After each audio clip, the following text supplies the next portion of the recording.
Hi friends, எப்படி இருக்கீங்க? நான் வந்து பொங்கல் மேக்கப் போட்டிருக்கேன். நீங்கள் நல்லா இருக்குன்னா கடைசியில் வந்து நான் மேக்கப்பில் போட்டோன்னு லைக் பண்ணுங்கள், கமெண்ட்டில் சொல்லுங்கள். ஆக்சுவலாக அந்த மேக்கப் போடும்போதுங்க ஃபஸ்ட்டு நம்ம உடம்பையும் நம்ம முகத்தையும் நல்லா கொஞ்சம் பிரகாசமாக வச்சுக்கணும். அதே மாதிரி மனசை வந்து கொஞ்சம் ரிலாக்ஸாக வச்சாதான் அந்த முகத்தில் வந்து ஒரு ஒரு ஒரு பின்னாடி ஒரு 10 டியூப்லைட்டு 10 லைட்டுன்னு சொல்லுவாங்களே, பட்டர்ஃப்ளை பறக்குதுன்னு அந்த மாதிரி இருக்கணும். அந்த மேக்கப் போட்டு முடித்தோன்னே அது எப்படின்னா, அந்த மேக்கப் வந்து எப்படின்னா, அந்த மேக்கப் போடுறது ரொம்ப கஷ்டம். நல்லா கண்ணில் போட்டிருக்கோமா, நல்லா வந்து ஒரு மை போட்டிருக்கோமா, ஐப்ரோ அழகாக போட்டிருக்கோமா, லிப்ஸ்டிக் நல்லா போட்டிருக்கோமா, ஃபவுண்டேஷன் திட்டு திட்டு இல்லாமல் நல்லா போட்டிருக்கோமா, அதெல்லாம் வந்து நீங்கள் நல்லா பார்த்து தான் மேக்கப் போடணும். மேக்கப்புங்கிறது ரொம்ப ரொம்ப கஷ்டம். இன்னொன்று என்னென்னா, நான் ஃபஸ்ட்டு போடும்போது ப்ரைமர் தான் ஃபஸ்ட்டு போடணும். ப்ரைமர் போட்டுட்டு ரெண்டாவது வந்து டோனரில் வந்து நீங்கள் நல்லா வந்து முகத்தை நல்லா எக்ஸசைஸ் பண்ணணும்.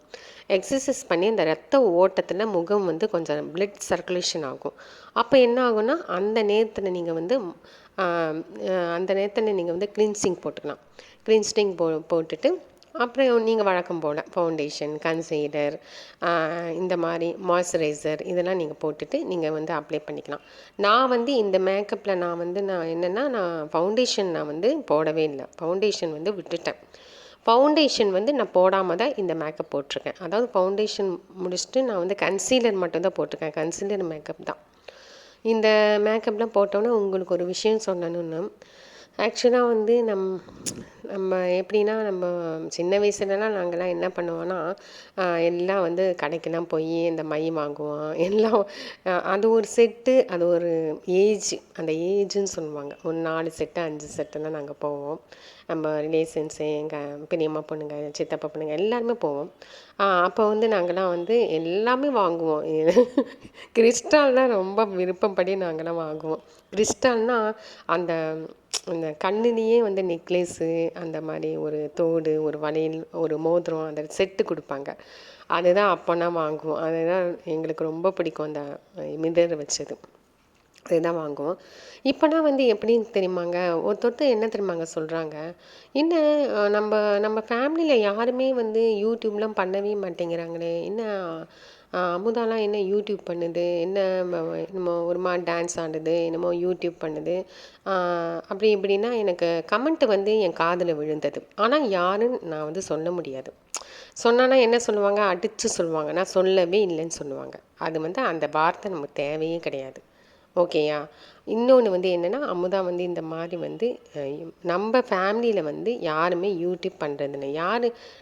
நான் யூடியூப் பண்ணுறது வந்து எப்படின்னா, நான் என்டர்டெயின்மெண்ட்டுக்கு தான் நான் பண்ணுறேன். அதாவது இன்னொருத்தவங்கக்கிட்ட நான் பேசி முடிவெடுக்கலை. இது என்னோட முடிவு. நான் வந்து யூடியூபு எல்லாத்துக்கும் டிப்ஸு சொல்லணும், ஒரு ஹெல்த் டிப்ஸ் சொல்லணும், பியூட்டி சொல்லணும், மேக்கப் போகணும். அதுக்கு தான் அம்மு பியூட்டி ஹெல்த் டிப்ஸுன்னு நான் போட்டிருக்கேன். அதுக்காக தான் நான் யூடியூப் எடுக்கிறேன். ஏன்னா இது வந்து சொல்கிறதுக்கு யாரும் இல்லை. அவங்களாம் ரொம்ப யோகிதையா சொல்லுங்கள். ஜாதி விட்டு ஜாதி கல்யாணம் கொடுக்குறவங்க, இந்த மாதிரி இவங்களாம் வந்து அவங்களுக்கு நம்ம ரிலேஷன்ஸ்னே நம்ம சொல்லக்கூடாது. இவங்களாம் வந்து என்னென்னமோ பண்ணிவிட்டு என்னென்னமோ செஞ்சுட்டு, இதெல்லாம் பாரு பண்ணுறதுக்கு என்ன நல்லாவா இருக்குது அப்படின்னு. அதெல்லாம் வந்து எனக்கு பிடிக்கவே பிடிக்காது. நேரில் ஒன்று பேசிட்டு முதுகில் ஒன்று பேசினா சத்தியமாக அவங்களுக்கு இருக்குது. ஆண்டவன் வந்து அவங்களுக்கு ஒன்று வச்சுருப்பான். என்னன்னு வச்சுருப்பானோ அந்த மாதிரி வச்சுருப்பான். நான் வந்து கொள்ளை அடிக்கலை, திருடலை, சொத்து வந்து யாருக்கும் என்னோடய சொத்து வச்சுட்டு நான் இன்னொருத்தவங்களுக்கு கொடுக்காம இல்லை. அதே மாதிரி நான் சொத்துக்கோசம் நான் ப்ராப்பர்ட்டினா நான் ஏமாத்தினது கிடையாது. அதே மாதிரி என்னை வந்து எங்கள் அம்மா அப்பா நல்ல முறையில் என்னை கல்யாணம் பண்ணி கொடுத்தாங்க. ஓஹோன்னு என்னை கல்யாணம் பண்ணி கொடுத்தாங்க. அதே மாதிரி எங்கள் மாமனார் மாமியார் என்னை நல்லா பார்த்துக்கிட்டாங்க. அதை நான் வந்து குறையே சொல்ல மாட்டேன். எங்கள் மாமியாரோட மாமியார் இருக்கிறாங்க, எங்கள் பாட்டி. அவங்க சூப்பராக என்னை பார்த்துக்கிட்டாங்க. அவங்களையும் நான் குறை சொல்ல முடியாது. ஏன்னா அவங்களாம் வந்து அவங்க பெரியவங்க. அவங்களுக்குலாம் தெரியும் எப்படி நடந்துக்கணும், பொண்ணுக்கிட்ட எப்படி நடந்துக்கணும், அதெல்லாம் அவங்களுக்கு தெரியும்.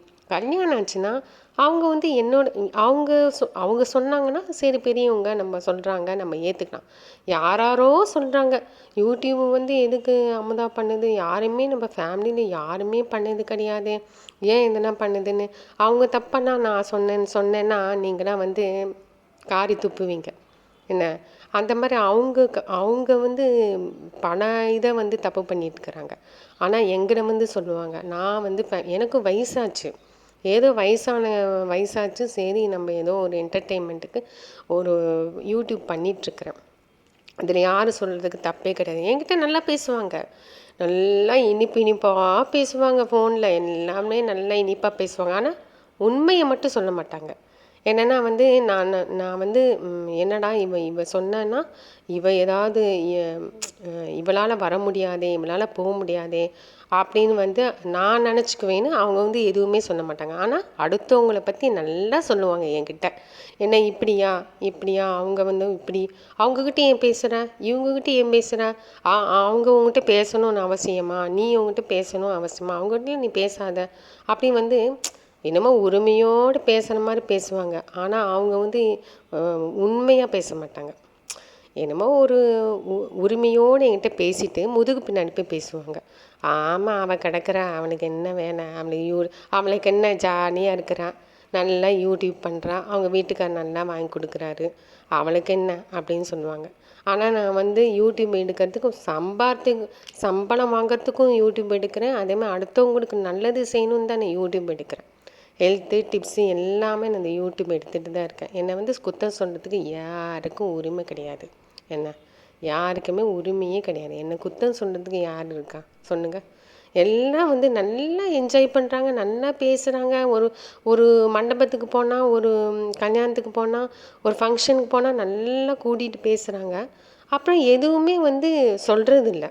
அதாவது அங்கே போனோம் இங்கே போனோம் எதுவுமே சொல்லணும். ஆனால் எங்ககிட்ட வந்து கிரகிச்சுக்கிறது, நீ எங்கே போன, உன் தங்கச்சி எங்கே போச்சு, எல்லாரும் எங்கேயோ போனீங்களே அப்படி சொல்லிட்டு காரணம் வந்து எங்கள் சிஸ்டர் ஹஸ்பண்டு, அவங்க குழந்தைங்க, நானும் எங்கள் வீட்டுக்காரர் எல்லாம் வந்து காரில் போவோம். மெனக்கிட்டு கீழே இறங்கி வந்து கீழே அப்படியே அந்தி பார்ப்பாங்க, எங்கே போகிறாங்க எங்கே வராங்கன்னு. ஆனால் வந்து இது வரைக்கும் நான் வந்து யாரையும் பார்த்ததும் கிடையாது, யாரையும் வந்து எங்கே போகிறீங்கன்னு கேட்குறதும் கிடையாது. அந்த ஒரு அந்த மாதிரி எங்கள் அம்மா அப்பா வந்து எனக்கு சொல்லி கொடுக்கல. இந்த மாதிரி போய் மெனக்கிட்டு காரில் வந்து இறங்கி வந்து இப்படி மூஞ்சியை பார்க்குறாங்க, யார் யார் போகிறாங்க யார் யார் வராங்க அப்படின்னு. ஆனால் அவங்க என்ன என்ஜாய் பண்ணுவாங்க, என்ன அவங்க போகிறது நாங்கள் பார்க்கக்கூடாதான். அதனால் வந்து திருட்டுத்தனமாக போவாங்க, திருட்டுத்தனமாக வருவாங்க. இது எனக்கு அவசியம் கிடையாது, இது எனக்கு தேவையில்லாதது இதெல்லாம். நீங்கள் போங்க, நீங்கள் என்ஜாய் பண்ணுங்கள், இதுதான் வந்து வாழ்க்கை. என்ஜாய் பண்ணுறது தான் வாழ்க்கை. என்ன கடைசி நம்ம இருக்கிற வரைக்கும் எல்லாத்துக்கும் சந்தோஷமாக வைக்கிறதுக்கும் எல்லாத்துக்கும் என்ஜாய் பண்ணுறதுக்கு தான் ஒரு அதாவது அதுதான் வந்து ஒரு போயிட்டுருக்குது, காலம் போயிட்டுருக்குது. ஒருத்தவங்க நல்லா இருக்கணும், ஒருத்தவங்க நல்லா இருக்கணும் தான் நினைக்கிறவங்க தான் அவங்க நல்லா இருப்பாங்க. இந்த மாதிரி வந்து நல்லா பேசிட்டு உரிமையோடு பேசிட்டு எதுவுமே சொல்லாமல், அதாவது உரிமைங்கிறது எல்லாத்துக்குமே வரணும், எல்லாத்துலேயும் இருக்கணும். உரிமைங்கிறது எல்லாத்துக்கும் இருக்கணும். நீ பார்த்துக்கிறியா, நாங்கள் போயிட்டு வரோம், நாங்கள் ஊருக்கெல்லாம் போகிறோம், கொஞ்சம் பார்த்துக்கோ அப்படிங்கிறாங்களே, அவங்களுக்கு இந்த மாதிரி உரிமை என்கிட்ட கொடுக்கும்போது அவங்க எல்லா உரிமையும் என்கிட்ட சொல்லணும். அதுதான் உண்மையான உறவு. ஏன்னா ஐயோ இவன் பொறாமப்படுவான், இவங்ககிட்ட எதுவும் சொல்லாத அப்படின்னா, பொறாமப்படுற அளவுக்கு அவன் யாரும் பொறாமப்படாமல் இருக்கிறாங்க. எல்லா விஷயத்திலும் பொறாமப்பட தான் செய்வாங்க. ஒரு சின்ன இத்துணுண்டு கூட அவங்க வந்து நெஞ்சில் வந்து கொஞ்சம் பொறாமல் இருக்கும். இப்போ எனக்கே பாருங்கள், எனக்கு சப்ஸ்கிரைப் வர மாட்டேங்குது, அவங்களுக்குலாம் வருது அப்படின்னு சொல்லி இத்துணுண்டு பொறாமல் இருக்கும். அதுக்கப்புறம் நான் என்ன தெரியுமா நினைப்பேன், அவங்களுக்கு ரொம்ப டேலண்ட்டு, எனக்கு வந்து எனக்கு இருக்கிற டேலண்ட்டில் தான் நான் வந்து யூடியூப் எடுக்க முடியும். அதனால் வந்து நான் எடுங்க. யாரும் என்னை தப்பாக பேசாதீங்க. வந்து யூடியூப் எதுக்கு இவெல்லாம் எடுக்கிறான்னு சொல்லி என்னை யாரும் தப்பாக எடுக்காதீங்க. இது உங்களுக்கு நல்லா இல்லை. அவங்கவுங்க குழந்தைங்கள் இருக்குது, உங்கள் குழந்தைங்க நீங்கள் பாருங்கள். உங்கள் குழந்தைய பார்க்காம மற்றவங்களையும் பார்த்துட்டு இருந்தீங்கன்னா நாளைக்கு உங்கள் குழந்தைங்கள லைஃப் வந்து பாழாக போயிடும். ரொம்ப கஷ்டப்படுவீங்க. அப்புறம் அவங்க அம்மா அப்பா தான் கஷ்டப்படுவாங்க. ஓகே ஃப்ரெண்ட்ஸ், உங்களுக்கு வந்து நான் ரொம்ப பேசிட்ட பிறகு ஏதாவது தப்பாக பேசுனா மன்னிச்சிடுங்க. இப்போ நான் வந்து மேக்கப்பு, இந்த சேலை அதெல்லாம் வந்து நல்லா இருக்கான்னு பாருங்கள். பொங்கலுக்கு நான் மேக்கப் எடுத்திருக்கேன். அதனால் இது நல்லா இருந்ததுன்னா எனக்கு லைக் பண்ணுங்கள், கமெண்ட் பண்ணுங்கள், சப்ஸ்கிரைப் பண்ணுங்கள். இன்னும் டிப்ஸ் எல்லாம் நல்லா காத்துட்ருக்குது. நீங்கள் வந்து இந்த மேக்கப் நல்லா இருந்துச்சுன்னா எனக்கு லைக் பண்ணுங்கள். தேங்க்யூ. எனக்கு சிலவங்கள பிடிக்கும், சிலவங்கள பிடிக்காது, அதுதான். உண்மையாக இருக்கிறவங்களும் எனக்கு பிடிக்கும், உண்மையாக இல்லாதவங்க எனக்கு பிடிக்காது. Okay friends, thank you.